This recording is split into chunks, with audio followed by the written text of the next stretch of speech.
అంటే నన్ను అనుమానిస్తున్నావా? అందులో అనుమానం ఏం లేదు, ఖచ్చితంగా నీకు తెలుసు. కొత్తగా ఇలా మాట్లాడుతున్నావేంటమ్మా? నీలో కొత్త మనిషిని చూశాకే నేను కొత్తగా మాట్లాడాల్సి వస్తుంది. కొత్త మనిషిని చూసావా? నాలోనా? నేనొచ్చాక రాలేదన్నారు.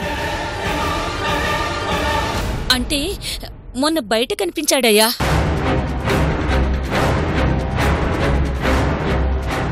ఎక్కడ ఎక్కడ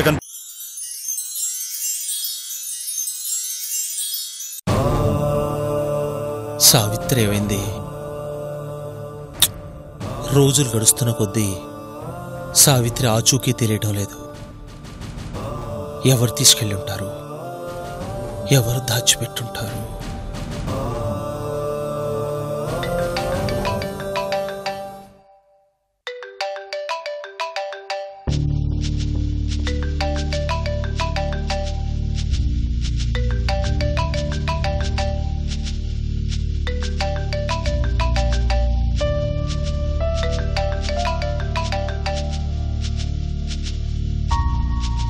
hello hello Rajasekhar, how are you? ఎవరు మాట్లాడుతున్నారు? నేను మీకు బాగా కావలసిన వాణ్ణి. మీ పేరు? పేరు అవసరం లేదు రాజశేఖర్ గారు. ఏ పేరు చెప్పాలంటే భయమా? భయమా? నాకా? నేను భయపెట్టేవాడినే కానీ భయపడేవాడిని కాదు. అవన్నీ ఎందుకు? సావిత్రి ఎలా ఉంది, ఏం చేస్తుంది? నా కూతురు గురించి నీకెందుకు? బాగా కావలసిన వాణ్ణి అని చెప్పాను కదా. బాగోగులు అడగటం తప్పు కాదు కదా.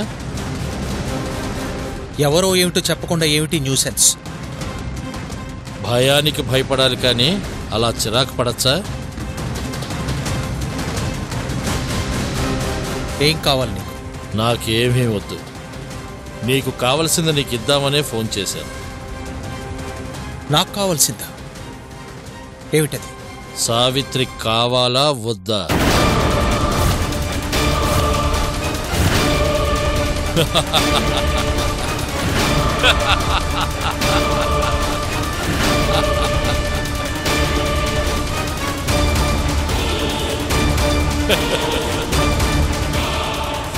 చెప్పు, కావాలా వద్దా?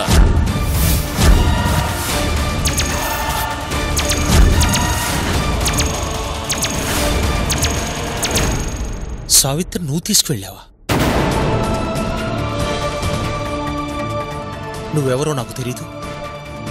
నీ దగ్గర ఉందని నమ్మకం ఏంటి? నమ్మకం? సావిత్రి నా దగ్గరే ఉంది అని నీకు నమ్మకం కలగాలి, అంతే కదా? చాలా స్ట్రాంగ్గా నమ్మిస్తా. హలో హలో హలో ఎవరండి ఫోన్లో? ఎవరో తెలియడం లేదు. సావిత్రి కావాలా అంటున్నాడు.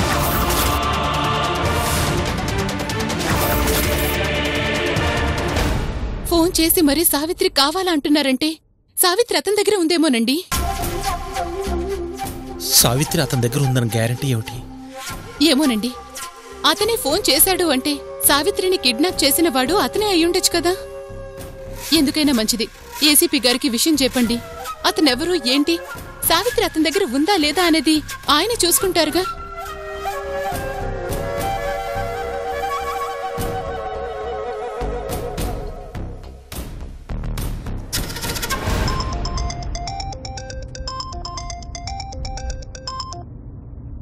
చెప్పండి రాజశేఖర్ గారు. సార్, నాకింతకు ముందే ఓ ఫోన్ కాల్ వచ్చింది. అతనెవరో ఏమిటో చెప్పకుండా సావిత్రి కావాలా, సావిత్రి నా దగ్గరే ఉందంటూ సావిత్రి గురించే మాట్లాడుతున్నాడు. నాకెందుకో అతనే సావిత్రిని కిడ్నాప్ చేసి ఉంటాడని అనుమానంగా. ఫోన్ చేసి మరీ మీ పాప గురించి అడిగాడంటే నో డౌట్ పాపకు సంబంధించిన వివరాలు వాడికి తెలిసే ఉంటాయి. ఫోన్లో కాదు, నేరుగా మాట్లాడుకుందాం. 10 minutesలో నేను అక్కడ ఉంటాను. Okay sir, welcome. Driver, Rajasekhar గారి ఇంటికి పోనీ. He's coming.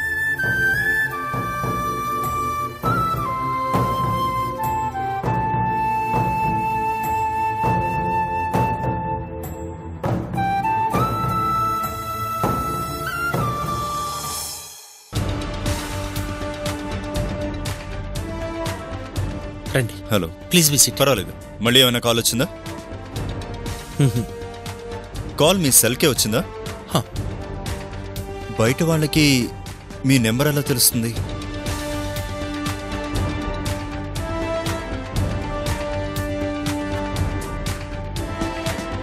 ఫోన్లో అతను ఏం మాట్లాడాడు? చాలా క్యాజువల్గా నేను మీకు కావలసిన వాడిని, సావిత్రి ఎలా ఉందని అడిగాడు. మీరెవరని అడుగుతుంటే దానికేమీ సమాధానం చెప్పకుండా సావిత్రి నా దగ్గర ఉంది, కావాలంటే ఆధారాలతో ప్రూవ్ చేస్తానంటూ అబ్రప్ట్గా ఫోన్ కట్ చేశాడు. పోనీ అమౌంట్ ఏమన్నా కావాలని అడిగాడా? మళ్ళీ కాల్ చేస్తానన్నాడా? అవేం చెప్పలేదండి. ఈ 4 మాటలు మాట్లాడి ఫోన్ డిస్కనెక్ట్ చేశాడు. అవునా? పాప తన దగ్గరే ఉంటే ఇన్ని రోజులు కామ్గా ఉండి ఇప్పుడెందుకు కాల్ చేశాడు? సార్, అతని మాట తీరు చాలా రఫ్గా ఉంది. పాపను ఏం చేస్తాడో అనే భయంగా కూడా ఉంది. నో, అలాంటిదేం జరగదు.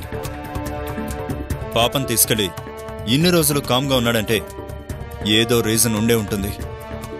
అంత ఈజీగా పాపనేం చేయడు. వాడు మాట్లాడిన దాన్ని బట్టి మా సావిత్రి వాడి దగ్గరే ఉన్నట్టుందండి. ఏదో ఒకటి చేసి మా అమ్మాయిని కాపాడండి సార్.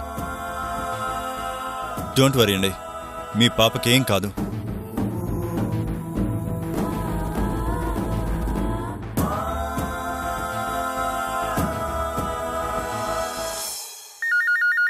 సార్, ఫోన్ రింగ్ అవుతుంది. Hello, control room. ఏసీపీ ప్రకాష్ను మాట్లాడుతున్నాను. సార్ చెప్పండి. రాజశేఖర్ గారి పాప గురించి అన్నోన్ కాల్స్ వస్తున్నాయి. నెక్స్ట్ ఏ కాల్ వచ్చినా ట్రేస్ చేయండి. ప్రతి కాల్ని రికార్డ్ చేయండి. సరే sir. Half an hour back ఒక కాల్ వచ్చింది. వీలైతే ఆ కాల్ ఎక్కడి నుంచి వచ్చిందనేది ట్రేస్ చేయడానికి ట్రై చేయండి. Yes sir, sure. ఎవ్రీ 1 అవర్కి నాకు అప్డేట్ చేయండి. అలాగే సార్. నెంబర్ నోట్ చేసుకోండి. చెప్పండి సార్. రాజశేఖర్ గారు, నెంబర్ చెప్పండి.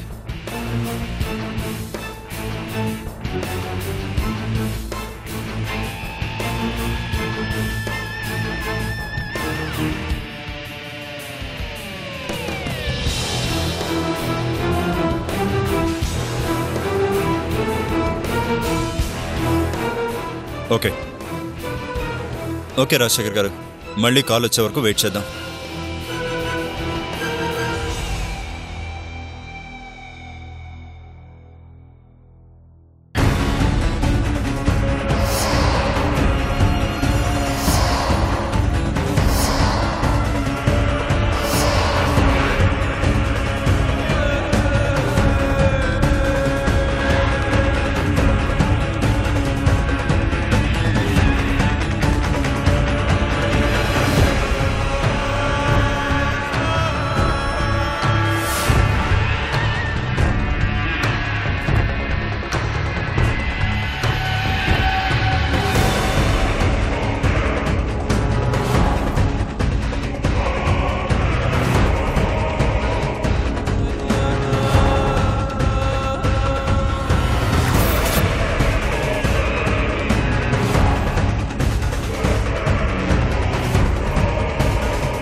సావిత్రి నా దగ్గరే ఉంది అని నీకు నమ్మకం కలగాలి, అంతే కదా?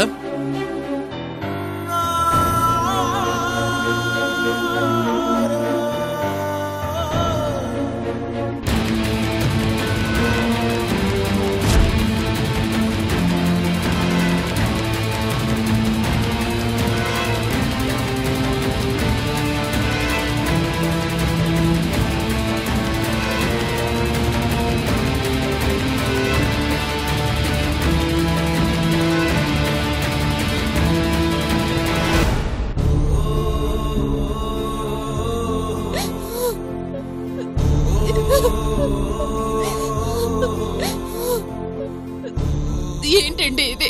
సావిత్రి డ్రెస్ పంపించాడంటే వాడి మాటలు నమ్మట్లేదండి.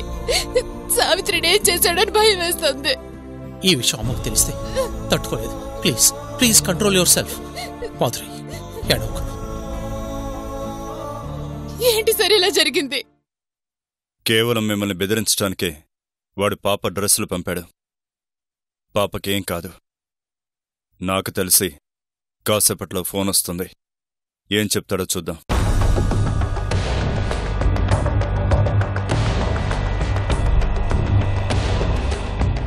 కాసేపట్లో రాజశేఖర్ గారికి ఫోన్ రావచ్చు. ఎలాగైనా కాల్ ట్రేస్ చేయండి. Be alert.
హలో రాజశేఖర్ గారు, ఇప్పటికైనా నమ్మకం వచ్చిందా? ఇంకా ప్రూఫ్స్ ఏమైనా కావాలా? నా కూతురు ఏం చేశావు? ఎక్కడుంది నా కూతురు? నా దగ్గరే క్షేమంగా ఉంది. ఇప్పుడు చెప్పు, నీ కూతురు కావాలా వద్దా? కావాలి. నా కూతురు నాకు కావాలి. అలాగే ఇస్తాను. మరి నాకు కావలసింది నాకివ్వాలి. ఏం కావాలి నీకు? ఏం కావాలి అని కాదు, ఎంత కావాలి అని అడుగు. ఎంత కావాలి? 50 లక్షలు ఇస్తాను. నా కూతురు కంటే నాకు డబ్బు ముఖ్యం కాదు. రేపు సాయంత్రానికి అమౌంట్ రెడీ చేసుకో. అలాగే. ఒక్కసారి నా కూతురుతో మాట్లాడించు.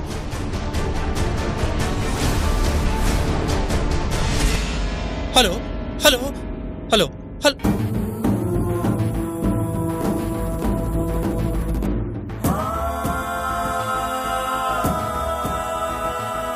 ఏమన్నాడు? ఏం కావాలో ఎక్కడికి రావాలో చెప్పాడా? ఫోన్ డిస్కనెక్ట్ చేశాడు.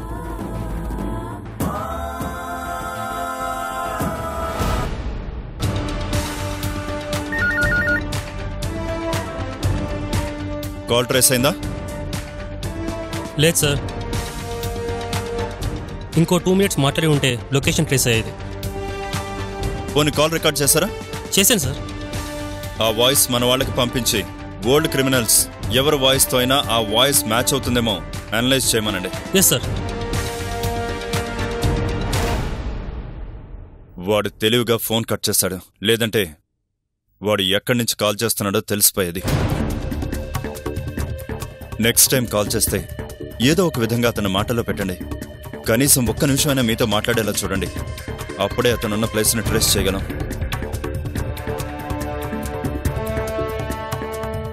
అవును, అమౌంట్ ఏదో అడిగినట్టున్నాడు. 50 లక్షల రూపాయలు అడిగాడు. ఓకే రాజశేఖర్ గారు, మరి ఏం చేద్దాం అనుకుంటున్నారు?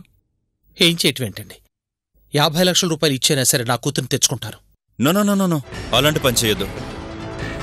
వాడు అడిగింది మీరు ఇచ్చారు అంటే వాడిని ప్రోత్సహించినట్టే అవుతుంది. It's wrong. వాడెక్కడికి రమ్మంటాడో చూసి వాడి విషయం మేం చూసుకుంటాం. ఏం చూసుకుంటారు సార్ మీరు? ఏం చూసుకుంటారు సార్? 4 రోజులుగా మిమ్మల్ని నమ్ముకొని ఇలా టైం వేస్ట్ చేస్తే అక్కడ సావిత్రి ప్రాణాలకి ప్రమాదం, ఇక్కడ మా అమ్మ ప్రాణాలకి ప్రమాదం. చూడండి, నాకేమీ ముఖ్యం కాదు, డబ్బు ముఖ్యం కాదు. మా సావిత్రి అమ్మ క్షేమంగా ఉండటమే ముఖ్యం. వాళ్ళకేం కాకుండా మేం చూసుకుంటాం. What are you talking? 4 రోజులైంది మమ్మల్ని అనుమానిస్తూ మా చుట్టూతా తిరుగుతున్నారు తప్పితే ఆ కిడ్నాపర్ని ట్రాక్ చేయలేకపోయారుగా. కనీసం సావిత్రి ఎక్కడుందోనా తెలుసుకోగలిగారా? ఇప్పుడు ఫోన్ వచ్చింది కాబట్టి హడావుడి చేస్తున్నారు. సార్ వద్దు, ఈ విషయంలో పోలీసుల ఇన్వాల్వ్మెంట్ ఉందని తెలిస్తే ఆ కిడ్నాపర్ నా సావిత్రిని ఏమైనా చేసినా చేయొచ్చు. రాజశేఖర్ గారు, ఏం కాదండి. సార్, నా ప్రాబ్లం నేను సాల్వ్ చేసుకోగలను. దీంట్లో మీ ఇన్వాల్వ్మెంట్ ఏమీ అక్కర్లేదు. Please, now you can leave this place. నమస్తే.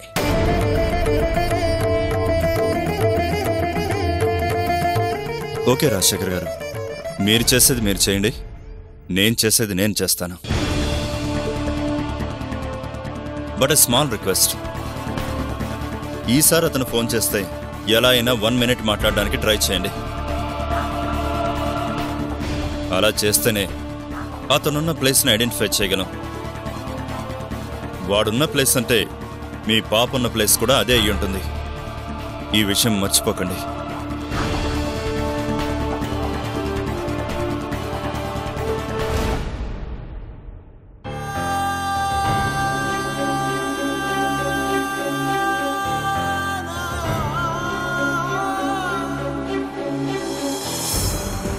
వాట్ ఈస్ పోలీస్ అని చూపించడానికి ఇది రైట్ టైం.